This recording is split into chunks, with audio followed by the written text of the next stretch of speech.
Já, velkomin að Rauðaborðinu á Samstöðinu klukkunar 8. Þá verða sagðar fréttir. Hjá mér Björn Þorláks og María Lilja.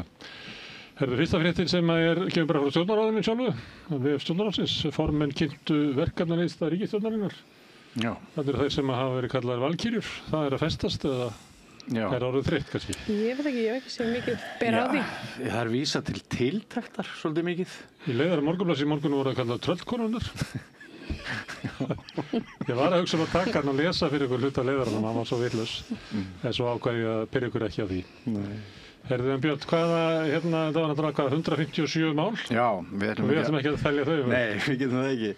En ætli svona, ef við tökum umdeild stór mál sem að munu vekja buslugang og usla og þar fram til göttunum þá kannski nefnum maður fyrst heildar endurskoðun á útlendingalögum og ekki síst frumvarp brottfararstöð þar sem að heimilt verður að vista útlending sem vísa skal úr landi. Öðru lagi kannski lagareldið, það hefur náttúrulega kafnað áður. En ef við tölum útlendingana, þá var það í kvöldfréttum RÚV held ég, þá var Guðrún Hafsteinsdóttir, fyrrverandi dómsmálaráðherra, að lýsa yfir svona sérstakri ánægju. Þetta var allt sín mál. Já. Og þarna væri fólk sem hefði verið í þingsal að andmæla sínum málum að flytja þau. Já. Þannig er þetta rétt hjá henni? Já, þetta er alveg rétt hjá henni. Já, þetta er alveg rétt hjá henni og það virðist í mörgum af þessum málum að hafi það reynilega bara gefið í og það geti til dæmis verið vegna þess að það vantar alla vinstri andstöðu inn á þingið. Þær eru klappaðar endalaust til hægri.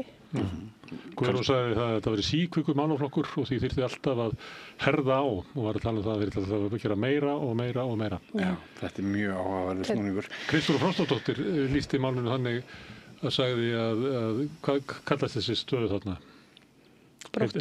Brottfarastöð. Sem er búsetuúrræði með engum lykli. Nota voðalega fín orð. Já, hún sagði að þetta verið mikil framför því að það verið að frelsa fólk út úr gæsluvarðhaldi með þessu. Já. Svo gleymir náttúrulega að segja að það er kannski óþarf að vera að setja eitthvað í gæsluvarðhald sem hefur ekki brotið lög. Einmitt. Heyrðu, svo held ég að heildar endurskoðun lagareldi, mál sem að kafnaði náttúrulega í tíð síðustu ríkisstjórnar. Arfavont mál þá. Arfavont mál. Samið af hagsmunaaðilum. Það sem átti bara að láta það hafa firðina til 20 eða 100 ára og svona þetta eru átök mógula og náttúru. Útfærslunar eru óljósar á þessu þingmáli þannig að maður veit ekki hvað maður getur mikið meira sagt.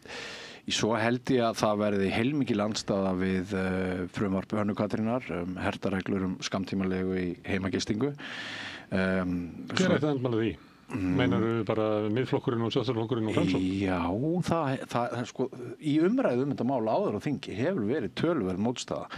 Það eru margir sem að bara neita að horfast í augu við það að Airbnb er farið úr böndum. Þetta er atvinnugrein hjá mörgum sem að það var ekki hugsað sem slíkt. Þetta er sem sagt sko sem að skýrið aðeins að það er lagt til að hugtakið heimagisting verði endurskilgreint og afmarkað við lögheimili einstaklings og eina aðra fasteign í eigu hans utan þéttbýlis. Það verða læti. Þetta er fólk sem hefur verið að leigja frá sér Airbnb, ekki að kvarta. Heldur er þetta fyrst og fremst bara Þetta eru fyrirtæki? Fyrirtæki, í stórútgerð í Airbnb sem að kvarta. Það er kannski ekki nema 180 manns. Það er ekki sérstök ógn af því. Miðað við svona greinaskrifin og allt það sem maður við séðum þetta, þá held ég að þetta verði. Svo náttúrulega sko breytingar Þorbjargar Sigríðar Gunnlaugsdóttur á kosningalögum. Við vitum ekki alveg hvað það þýðir þegar hún talar um að auka jafnræði, atkvæðavægi og þingsætadreifingu. En það skilja allir að það sé verið að jafna atkvæði. Þetta er náttúrulega búið að vera hatramt deilumál að sá sem greiðir atkvæði á Akureyri, hann er það ekki næstu 1,5. En meira í norðvestri. En meira í norðvestri. Og ég bar þetta aðeins undir Gísla Tryggvason, lögmann, í þætti sem við sýnum í kvöld sem við kvöldum réttur og settur. Og ég hugsa að það verði mjög mikil umræða þetta. Og af því ég sagði í gærkvöld að ríkisstjórnin gömlu valdaflokkarnir, Framsóknarflokkurinn og Sjálfstæðisflokkur gætu allt eins verið við stjórnvölinn. Þeir hefðu ekki lagt þetta til. Þeir var ekki einn frá þessu. En maður veit ekki alveg hvað þetta er.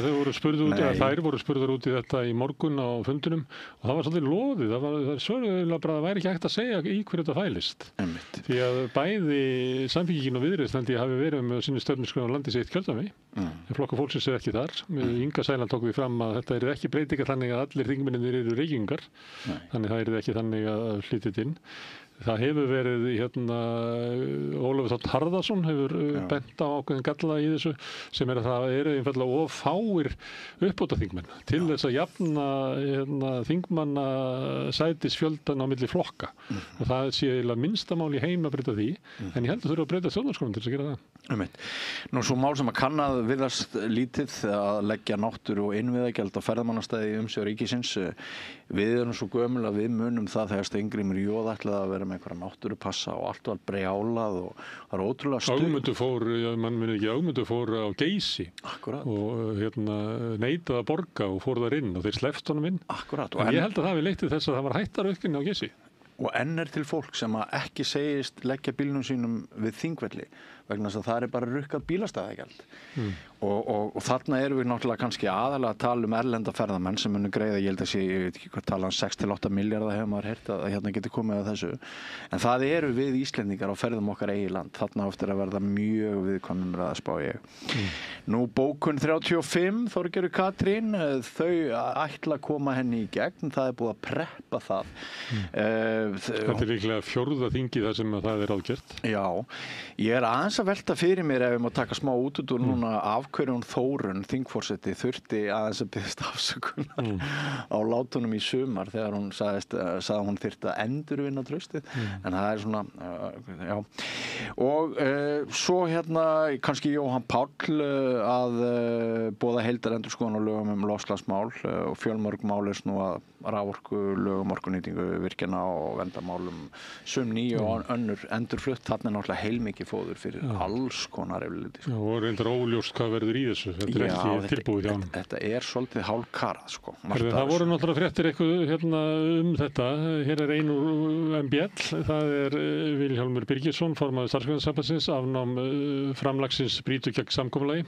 Þetta er það að 18 milljarða hækkun á ári til öryrkja.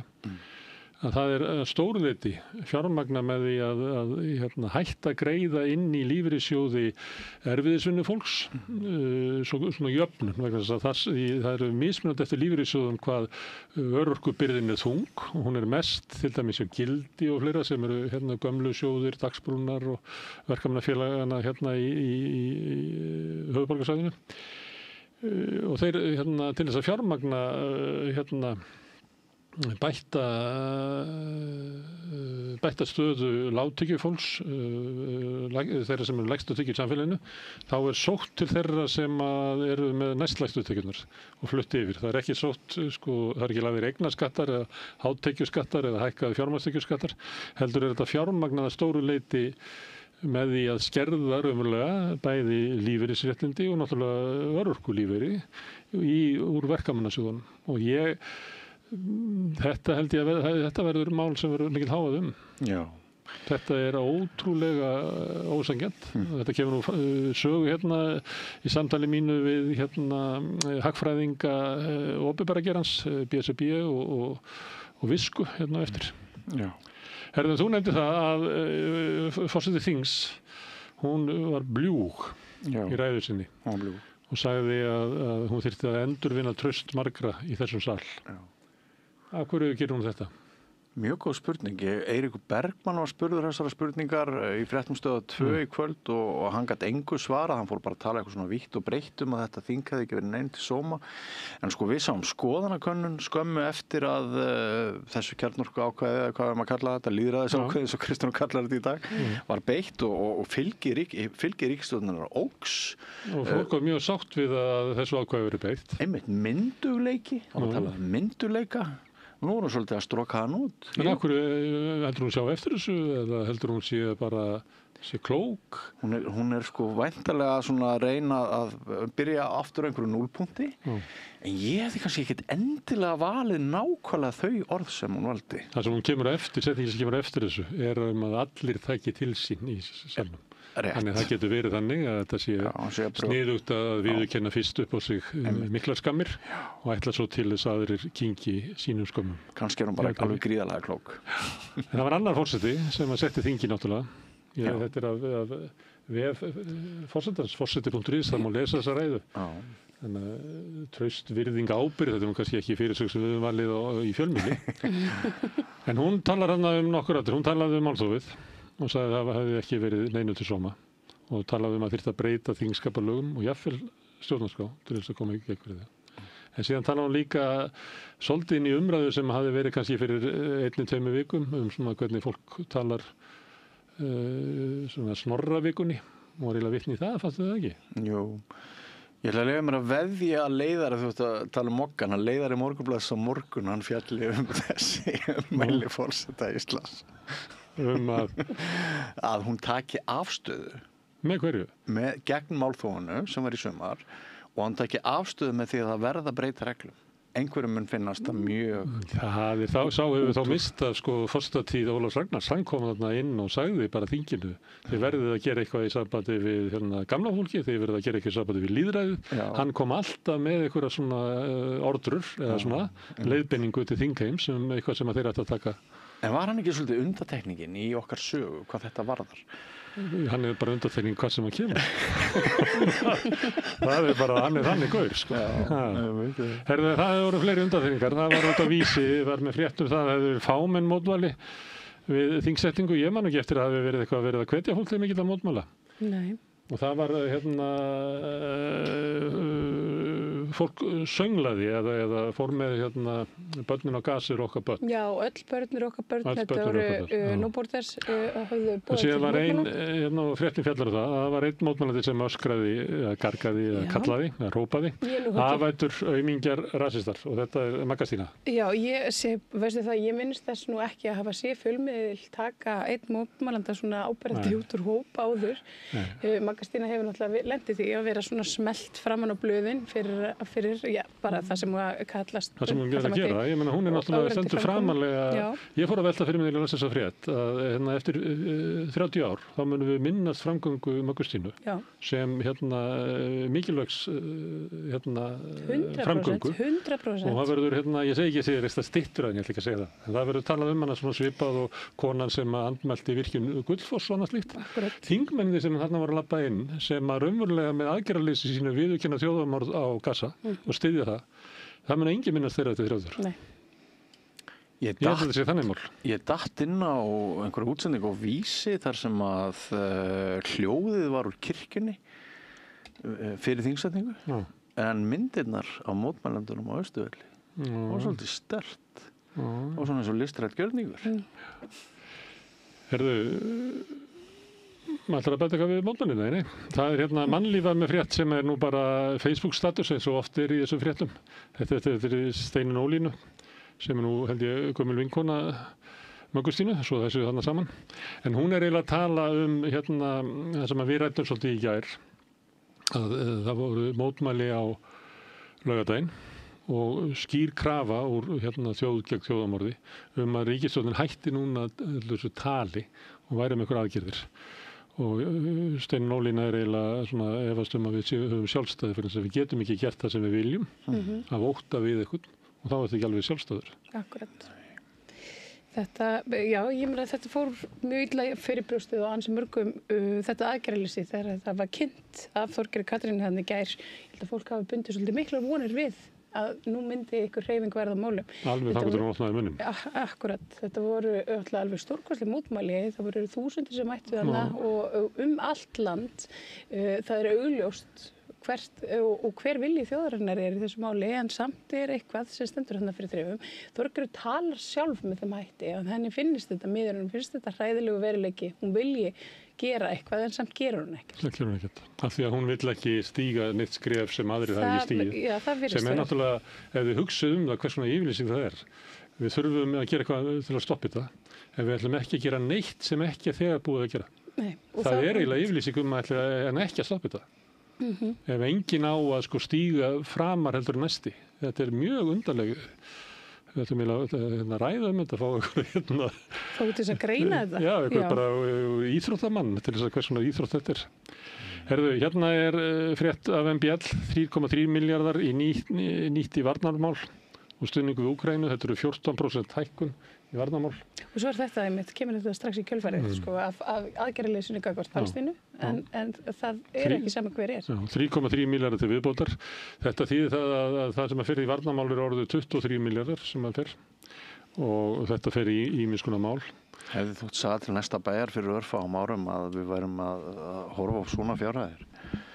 Bara, hvað gerðist? Já, það er bara, þetta er stemmingin í Evrópu. Það er verið að hervæða Evrópu. Herði, ég tók hérna eina frétt úr Morgunblaðinu í morgun, hérna, víxlverkunar frumvarp Ingu slegið af. Ég held að þessi frétt aðeins sem orðið röng þegar hérna, verkefnaskráin var birt. Af því að þeir eru að vísa þarna til þess að sé ekki tekið tillit til þess að í fjárlögum. Fjármálaráðherra var spurður út í þetta og hann sagði að hann geti ekki tekið tillit til eitthvað sem var ekki búið að samþykkja í lögum og þá var eins og þetta hefði verið slegið af en ég held að það sé bara einhver pólitísku leikum okkar sko, sem er orðin alltaf meiri og meiri þannig. Já, við munum ekki geta kvartað undan því að stjórnar meirihlutin fá ekki mikla andstöðu úr hádegismóum. Það er í sjálfu sér, en stærsta fréttin kannski í heiminum eða í heimsfréttunum var hérna, við erum hérna með frétt frá Haaretz. Það eru Ísraelsmenn hérna sendu flugskeyti á Doha, reyndu þar að myrða samningamenn Hamas í friðarsamningunum, það er þeirra svona leikur. Já, þetta gerður við Íran líka. Þeir eru bara fann að gera allt sem þeim dettur í hug. Nei, en það eru önnur frétt sem kemur bara strax á eftir sko, að því að það kom síðan í ljós þegar fór líða daginn að þeir hefðu ekki tekist að myrða þá sem ætluðu að myrða. Nei, þeir myrtu konu og barn. Já, þeir drápa bara einhver aðra í staðinn. Ættingja þeirra. Þetta er auðvitað hryllilegt og Evrópulöndin hafa núna kefst við bara fyrir fréttir að fordæma þetta. Bandaríkin segist hafa varað Katara við, Katarar neita því. En Ísraelsmenn segja Bandaríkjunum frá því, við ætlum að fara að myrða hann að mennin í Doha. Megum við það? Bandaríkjunum segja, já, þið megið það. Þið megið allt sem við viljum. En þess vegna voru Bandaríkjumennir ekki nálægt. En það sem að Bandaríkjumenn segja og fullir það er að þeir hafi gefið köturum þetta svona heads up og að þetta væri yfirvofandi. Því hefur verið hafnað í dag og ég sá núna síðast að Sisi, El-Sisi, forseti Egyptalands, hann hérna tjáði sig þetta og lýsti yfir fullum stuðningi með köturum. Þannig að þetta þýðir að það er búið að búa til glænýja spennu þannig á milli ennþá verra ástand. Það því að Egyptar hafa nú yfirleitt verið mjög hliðhollir Bandaríkjunum og því sem að þeir gera svona staðið með þeim en það eru þar undir alls konar samningar.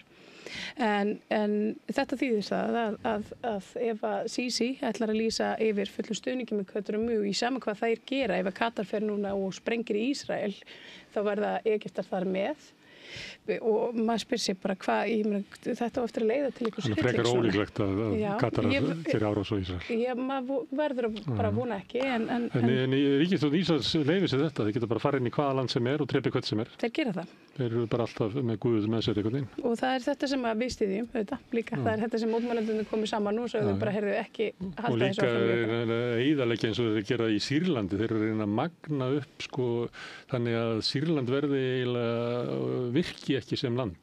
Þeir eru að reyna að æsa upp sko, svona þjóðir gegn stjórnvöldum. Já, drúsarnir hafa orðið þar undir. Herðu, en það var, silfrið er komið á nýjan tíma á mánudögum. Það byrjaði í síðustu viku. Við verðum ekki varðið þannig það silfur. En það var svolítið rætt silfrið sem var í gær. Herði ég áttaði mig á leiðinni heim vinnunni. Það var aðalega Sigríður Á Andersen sem stuðaði einhverja. Herðu, Sigríður Andersen, hún fer þarna mikinn. Hún talar... Hún svipur á því? Já, hún er mjög reið. og hún var mjög reið og ómyrkjumáli. Hún vildi meina það að Þorgerður Katrín gerði mjög lítið úr því að mótmælandi hafi gert sér lítið fyrir og verið með höfuð hennar á stjaka. Hún sagði að það væri morðhótun. Hún sagði að það væri morðhótun. Mótmælandinn hafnar þessu og hann hefur nú farið á máli við RÚV að þetta verði leiðrétt, því hefur verið hafnað og ég veit að viðkomandi, honum þykir þetta mjög miður þar sem þetta er auðvitað bara svona skopmynd. Ég er með stjakan. Þetta er með hausinn? Já. Þetta er hann? Þetta er hausinn. Þannig að ert þú þá með morðhótun núna eða? Samkvæmt Sigríði Andersen.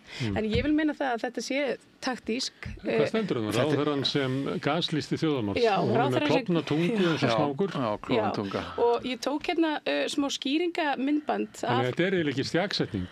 Nei, þetta er í rauninni svona eins og skopmyndir mokkans. Þetta er bara haus. Já. Það er tungan sem er eiginlega gagnrýnin. Já, það er hérna ormstungan. Það er ekki það sem er búið að taka af henni í hausinn og setja upp á stjaka. Nei, heldur maður bara á hausnum hennar. Þetta er svolítið langt. En ég tók hérna einmitt útskýringu á þessu, hvernig maður gaslýsir þjóðarmorð og við fáum að sjá það. Það er hérna skref 1, láttu fólk halda á sér að gera eitthvað. Og skref 2, segðu þú sér að gera eitthvað án þess að gera nokkuð. Þetta er svona, þetta var svona útskýringar á því hvernig listamaðurinn hugsaði þetta, en hann hafnar þessu alfarið. Og það sem er áhugavert kannski í þessu er, þetta er taktískt hjá Sigríði Andersen. Við sáum þetta í Snorravikunni frægu. En líka ég muni getur snjóboltanum sem var kastað í bíl Diljá. Já, og það var alltaf vera svona dæmum að sko mótmælin á Austurvelli þegar samstöðutjaldi væri bara komið út að þeir að setja jarðýtur á þetta. Já, og við þurfum að setja þetta í samhengi vegna þess að þetta er taktískt og þetta er mjög vafasamt atriði. Þau eru að gera þarna andstæðinga sína að hættulegu fólki til þess að hægt sé að ráðast gegn þeim og svona afmennskandi hætti. Þannig að við þurfum að fylgjast vel með þessu. Eitt dæmi enn sem er dettur í hug og tegir sig til hrunsins er þegar Hallgrímur Helga klappar bifreið sem Davíð. Ég held að Hannes Hólmsteinn sé ennþá þannig. Hann er enn að tala ofbeldismanninn Hallgrím. Og gott ef það Geir hafi ekki talað þetta, sé bara sér kapli í bókina sem hvað hann hafi orðið skeldur þegar Hallgrímur Helgason klappaði húti á bílnum. Og glimmerið, bleika glimmerið. Og svo er það bara glimmerið. Þannig að við sjáum að það er vaxandi óánægja með stefnu stjórnvalda, þessara stjórnvalda og fyrir stjórnvalda, hægra fólk í rauninni. Það er Það hefur verið að draga það, sérstaklega í þessu tilfelli, verið að því það er alltaf verið aldrei fram að þeir sem eru að mótmæla sig eru stuðningsmenn Hamas og það hefur verið að reyna að tengja þá við eitthvað svona ofbeldi og þessu hættuleg skrimslavæða og afmennska. Herðu, þá skulum við fara til Noregs. Við höfum stundum talað um norsku kosningarnar, vorum að skoða skoðanakannanir og ég var alltaf að skjóta þið inn að þannig væri svona ákveðin möguleiki sem að geti verið, sem að væri að miðflokkurinn myndi færa sig yfir í borgaralegu blokkina, svo kallaða. Og ég fór að leita þessu og fann bara Aftenposten sem er náttúrulega stærsta blað í Noregi sem að hefur eftir Vedum sem er formaður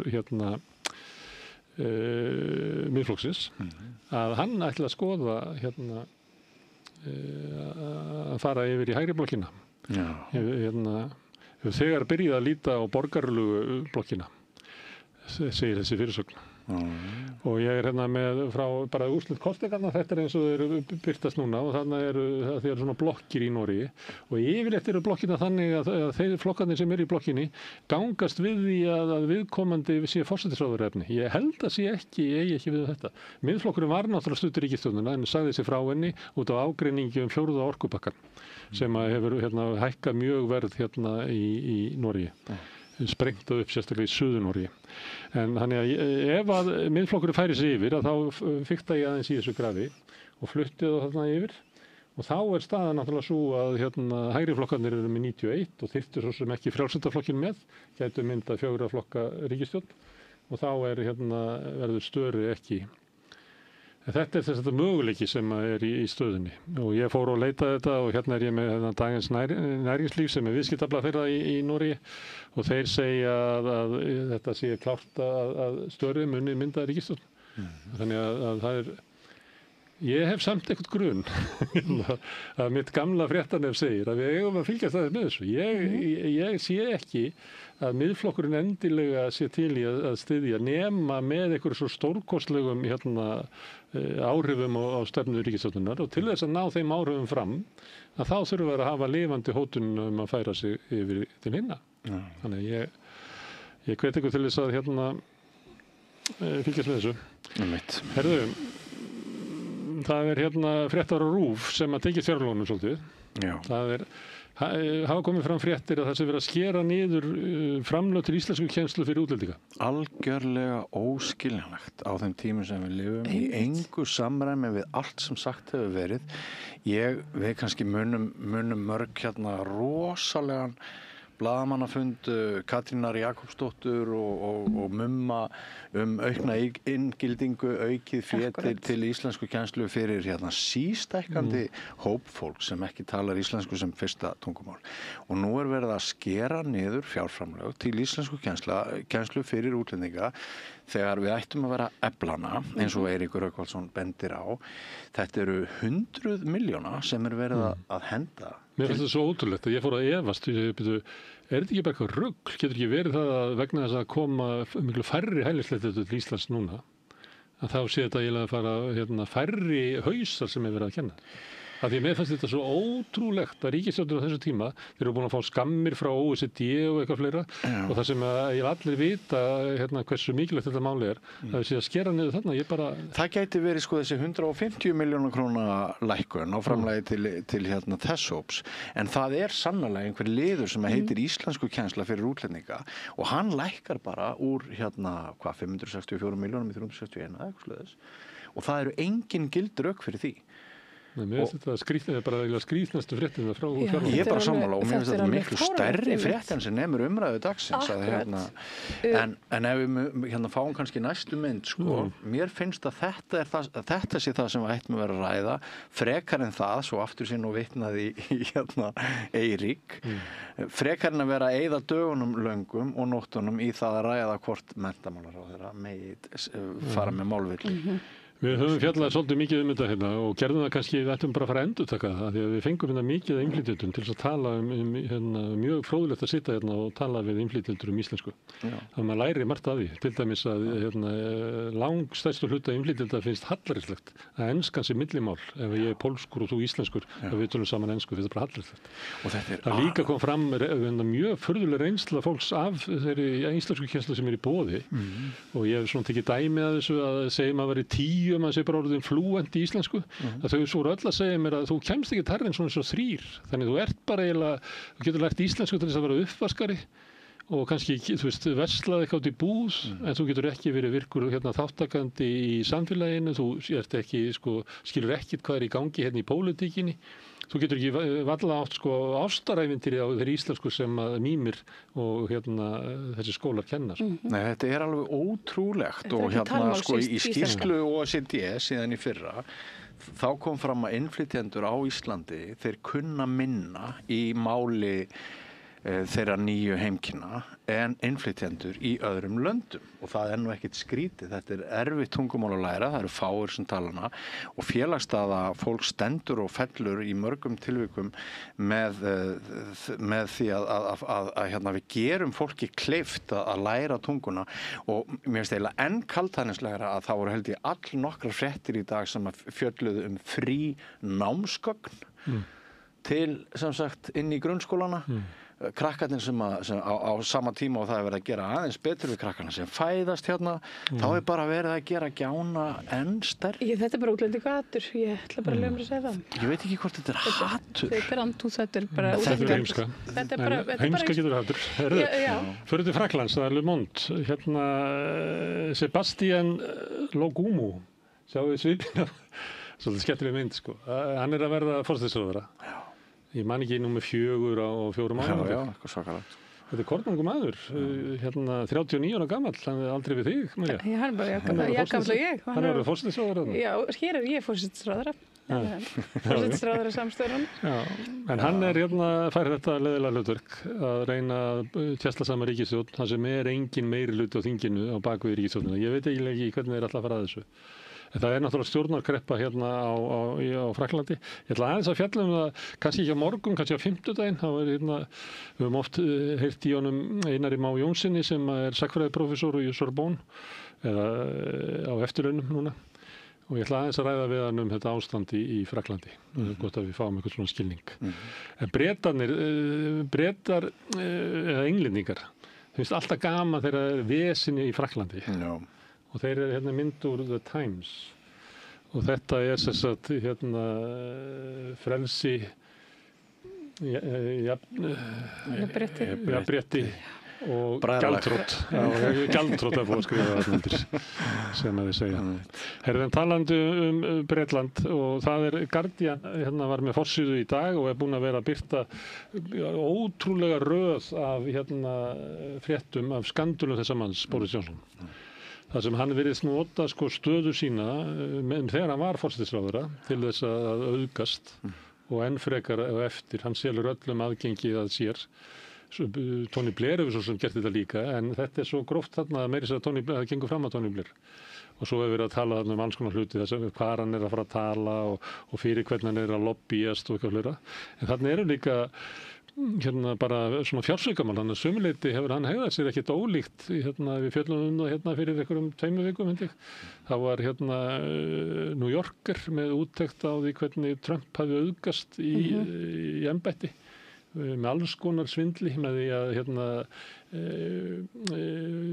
segjast ekki ætla að liðka fyrir svona bitcoin og þessu dóti en gera það svo skyndilega þannig hann var búinn að kaupa eitthvað og verið alls konar aðferðir sem hann notar til þess auðgast. Boris Johnson svona sama sögðu notaði svona forsætisráðherra tengsl sín til þess að styrkja sambönd við hina ýmsu viðskiptamógúla heims til svona fyrir persónuleg hagnað. Hann fekk peninga frá Venezuela og fekk peninga hérna og þaðan. Ótrúlega valdatíð. Ótrúlega valdatíð. Ótrúlega maður. Ég held að hvíla fáir sem að fara út úr embætti með ömurlega svona reputation, hvað heitir það? Já, Boris Johnson merkilegur kall fyrir margt. Hann og mamma er innflytjandi og pappans Þú kannski ekki merkilegri fyrir það. Það ekki annað hvað maður sem Jú, svo sem í Bretlandi. En hann sýndi ótrúlega metnað og fer og verður fer í eitthvað svona elitu skóla en ekki aldrei partur af elitinu. Hann langar alltaf svo að vera. Sjálfstæðismenn voru alltaf mjög hrifnir á hann. Hann fór í réttu skólan og svona. Já, hann fór í réttu skólan en hann var aldrei partur af þessum svona ríku Bretum sem voru í rauninni. Hann vildi vera ríkari. Hann vildi vera ríkari. Sem alltaf að segja sér í pening. Akkurat. Það sem sjálfstæðismenn voru svolítið hrifnir af honum af því hann var hægri maður sem var alþýðlegur og við alþýðuskap og það myndið á ákveðin gaur sem var mikil hetja sjálfstæðismanna Davíð Oddsson. Og svona þessi Guðlaugur Þór var mjög hrifinn af honum. Ég held að hann hafi talið hann vera bara vinur sín, bara náinn vinur. Hann svona og hann svolítið svona trúðslegur og svona bjánalegur og segir svona fyndið og þú veist að það svona bera sér góðan þakka.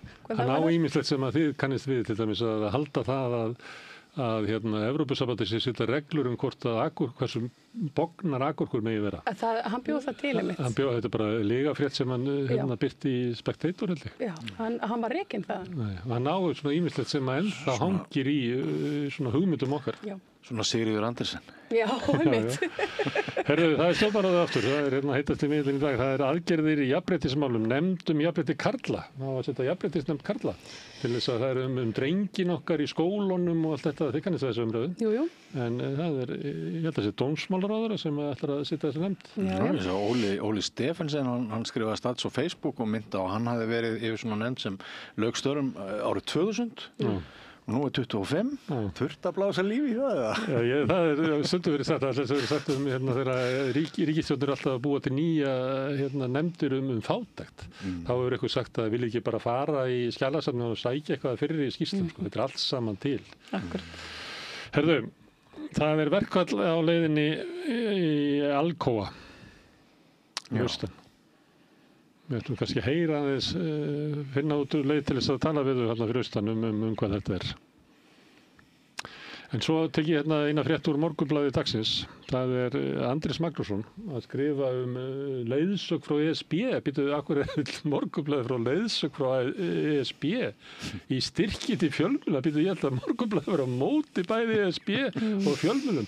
Nei, ástæðan svo að Ítalarnir að þeir hafa styrt pappírsblöð sérstaklega. Og það finnst Morgunblaðinu hljóma allt í einu ESB og fjölmiðlastyrkir að hljóma svolítið snjallt. Því þá fengið þeir styrk sem eina blaðið en engin annar. Akkurat. Svona númokkin. Herðu, Murdoch var að skipta upp veldi sínu. Elsti sonur fekk allt. Hafið fylgst með þessu?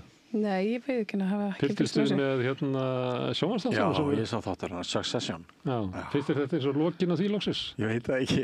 Veistu hver hann elsti bróðurinn af persónunum? Það svona langt síðan ég sá það. Nei. En ég held að fólk hafi hort á þetta og raunverulega trúa að þetta væri fólkið. Já. Meir og minna. Já.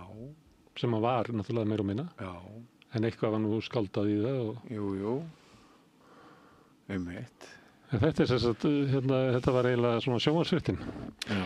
Það allt vitlaust í Nepal, Kathmandu, logar. Það voru fólk sem fór á þinghúsinu og kveikti í því. Já. Fór líka heim til stjórnmálamanna. Þannig gríðaleg hneykslismál sem að bara ganga fram á fólki. Og það sem að einkennir þessi mótmæli að þetta mjög ungt fólk. Þetta setakynslóðin. Það engin setakynslóðin, eða? Nei. Þú X, eða ekki? Nei, millennial. Bjössi Ég X. Þetta X. Setakynslóðin eru börnin okkar, Bjössa. Þau eru að bylta úlingarnir okkar? Reyna að bylta Nepal. Lögreglan svarar með fullir hörku búin að drepa 9 eða 10. Ég sá mitt mjög óhugulegt Særa 300 í gær þar sem að lögreglan skýtur hennilega bara mótmælanda og færi. Þetta bara virkilega viðbjóðslegt. Þetta ýtti og kyndir undir reiðina og sem að maður sér í dag að var kveikt í þinghúsinu. Þetta ótrúlegt en þetta líka bara svolítið svona merki og ég held að við ættum að fylgja svolítið náum með því því að fólk víða mjög reitt. Við finnum það víbringur alls það einhvern veginn.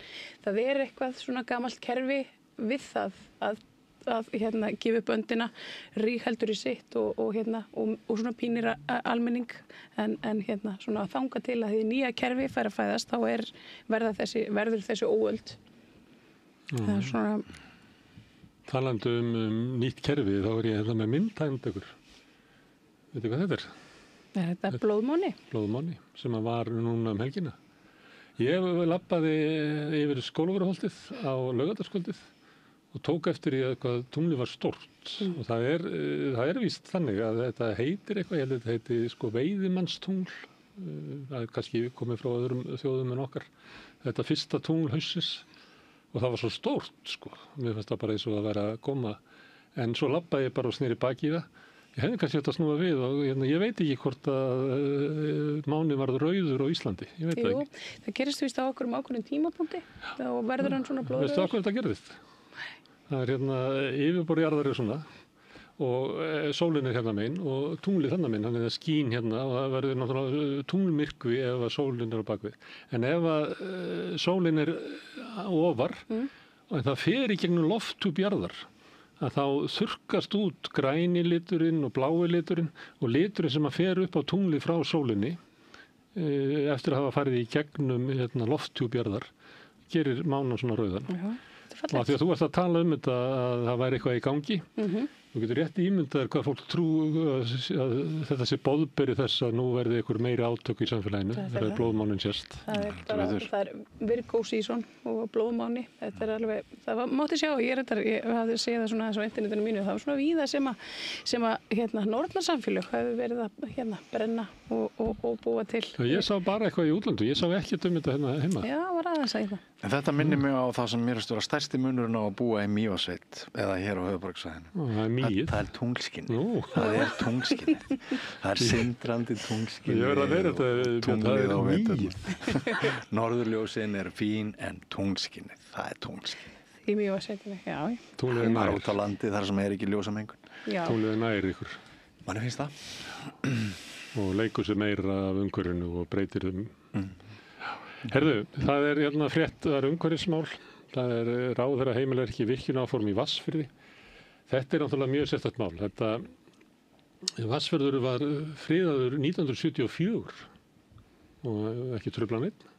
En síðan eru ráðagerðum að vera með virkjanir þannig að það er að raska Vatnsfirði.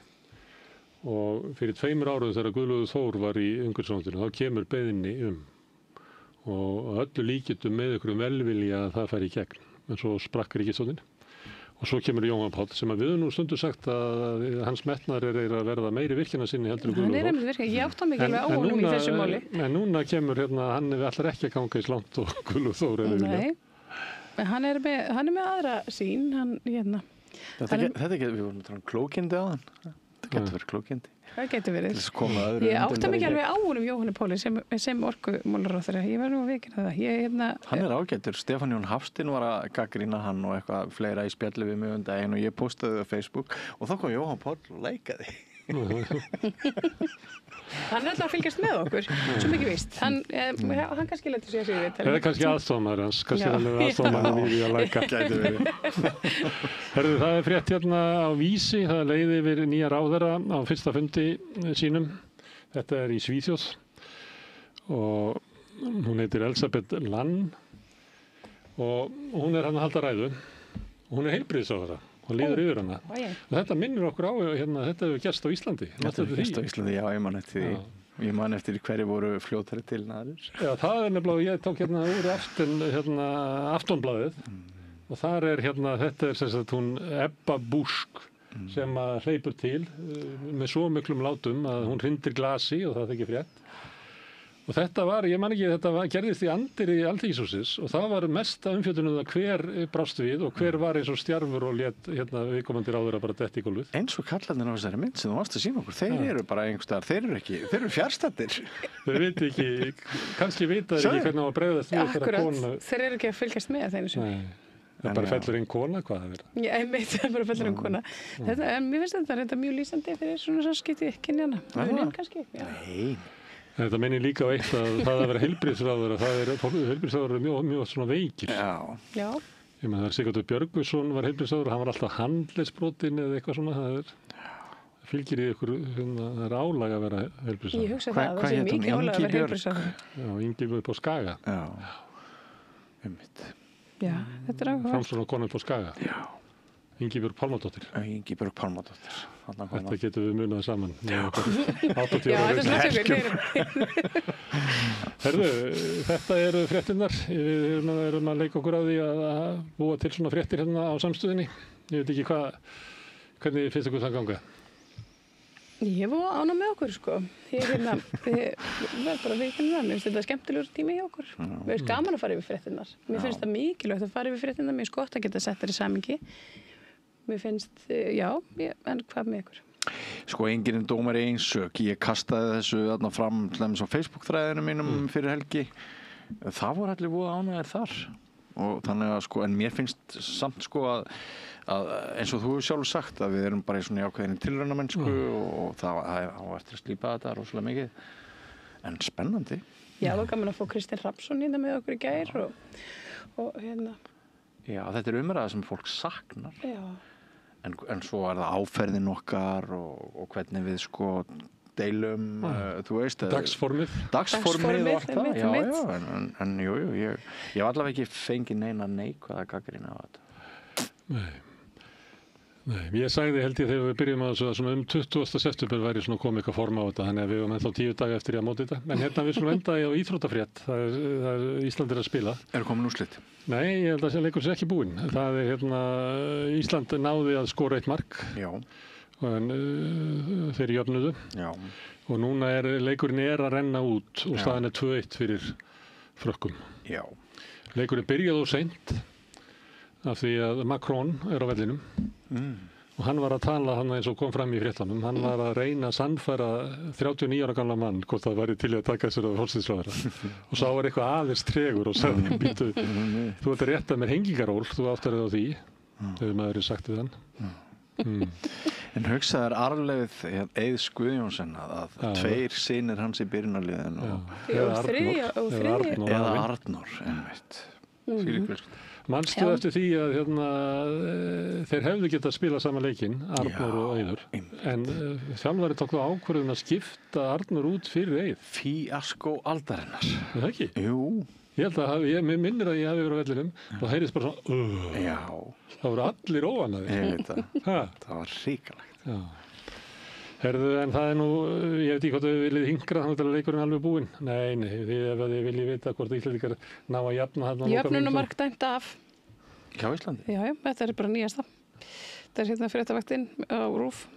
Dramatík. En ef við töpum 2-1 þá er það ekki vondu úrslit. Nei, fullu sómi að því að tapa svona naumt á móti Frakklandi í París. Já, það má segja við sem að fylgja eftir 5-0 stórsigri gegn Azerbaijan bara með þessum úrslitum. En ef við fáum stig þá er það frábært. Þetta er lokið á fréttunum, Björn og María, kæra þakkir. Hérna framundan er rauðaborðið. Ég bendi þeim á sem er að horfa á okkur á YouTube og Facebook núna að þið verðið að finna nýjan þráð þar sem að rauðaborðið tekur við. En þið sem eru að horfa á í sjónvarpinu eða hlustu útvarpinu þurfa engar áhyggjur að hafa. Rauðaborðið er hérna eftir örskamma stund. Húnavellir gistihús. Gisting og tjaldstæði á góðu verði, morgunmatur og kvöldmatur, sundlaug, heitur pottur og íþróttasalur. Tjaldstæðagestir hafa aðgangað öllu sem tilheyrir gistihúsi. Ef þú átt ekki tjald eða svefnpoka þá höfum við það á staðnum. Upplýsingar í símum 848 7012 og 861 2319. Tölvupóstur hunavellir@hunavellir.is